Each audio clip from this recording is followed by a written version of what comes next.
Bon, bonjour à tous, bonjour à tous. Bon, aujourd'hui, on va encore revoir la dérivée d'une exponentielle, mais cette fois-ci, on va le voir d'une manière un petit peu différente de la première. Parce que la première, en fait, je vous ai surtout donné la formule, je vous ai pas expliqué vraiment bien pourquoi. Maintenant, dans cette vidéo, je vais vous l'expliquer. Alors, bon, pour voir cette vidéo, il faut déjà avoir vu la première partie et aussi aller regarder la vidéo sur The Fabulous Chain Rule, ok? Parce que vous allez voir qu'on va en avoir besoin. Alors, dans un premier temps, on va apprendre à tout simplement dériver une exponentielle du type e exposant 3x. D'accord? Alors, e exposant 3x, comment dériver ceci? Bon, déjà, si on doit dériver e exposant u, d'accord? C'est très simple, c'est e exposant u. Mais ça, c'est quand on dérive en fonction de du, d'accord? Or, moi, je veux une dérivée en fonction de dx. Donc, à ce moment-là, avec le chain rule, on a vu que tout d'abord, on devait multiplier la dérivée. Donc, si par exemple ici, donc c'était df, voilà, et que on prend la dérivée en fonction de du, ben après, pour avoir la dérivée en fonction de dx, il fallait remultiplier par la dérivée de du. Comme ça, les du simplifiés, on avait bien df sur dx. Et donc, à ce moment-là, ben, quelle est la dérivée de e exposant 3x? Ben, dans un premier temps, la première fonction, c'est e exposant quelque chose, d'accord? On a une quantité, c'est comme si 3x était égal à u. Donc, on doit d'abord calculer la dérivée en fonction de u. Mais la dérivée en fonction de u, elle est simple. C'est e exposant 3x, d'accord? Hein, dérivée de e exposant u, c'est bien e exposant u. Ici, on a bien e exposant u avec 3x. Ok, super. Mais bon, ça, c'est la première partie. C'est df sur du. Or, nous, ce qu'il faut, c'est encore multiplier par du sur dx. Et du sur dx, c'est quoi? La dérivée de 3x, c'est 3, d'accord? Et donc, la dérivée de e exposant 3x, c'est 3 fois e exposant 3x. Ok? Voilà. Et donc, de manière générale, si j'avais pas eu 3x, mais que j'avais eu, par exemple, mx, ok? Ben, la dérivée de e exposant mx, ben, dans un premier temps, vous devez faire la première dérivée, d'accord? Donc, dans le cas où mx est égal à u. Si mx est égal à u, ben m est égal à dx, du pardon, sur dx. C'est bien ça, c'est bien la dérivée. Alors, ben, dans un premier temps, vous faites df sur du. Hein, c'est bien la dérivée, donc, dans le cas où je dérive en du. Et vous devez multiplier par la dérivée donc, de u. Car df sur du multiplié par du sur dx, ça vous donne bien la dérivée finale en fonction de dx. Et donc, df sur du, c'est cette première partie-ci, c'est e exposant mx, et du sur dx, vous l'avez calculé, c'est m. Donc, je multiplie par m. Et donc, de manière générale, la dérivée de e exposant mx, c'est égal à m fois la dérivée de e exposant mx. Voilà. Donc, df sur du sur dx, le tout, on a bien df sur dx. Ok, super. Donc, ça, c'est à retenir. Donc, dérivée de e exposant mx, c'est égal à m fois e exposant mx. D'accord?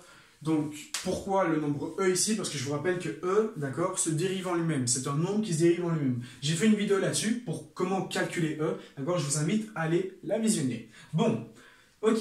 Donc, tout ceci, c'est très bien. Bon, maintenant, qu'est-ce qu'il va se passer si je veux, par exemple, la dérivée de 2 exposant x, ok? Bon, ça, je vous l'ai donné. On sait que c'est 2 exposant x fois le ln de x.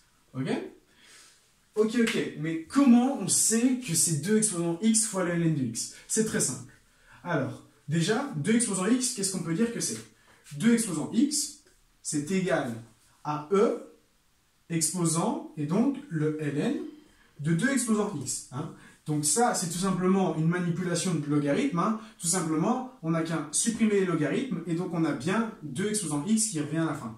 Et donc, qu'est-ce qu'on peut faire à partir de ceci? Ben, le ln de 2 exposant x, avec encore la définition des logarithmes, on sait que le x, vu qu'il est en exposant, il peut passer devant. Et donc 2 exposant x, en soi, c'est e exposant x fois le ln de 2.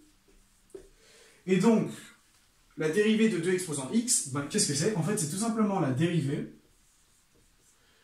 de e exposant, et donc x fois le ln de 2. Et donc ici, je vais le réécrire à l'envers. Je vais écrire ln de 2 fois x, et vous allez comprendre pourquoi je fais ça.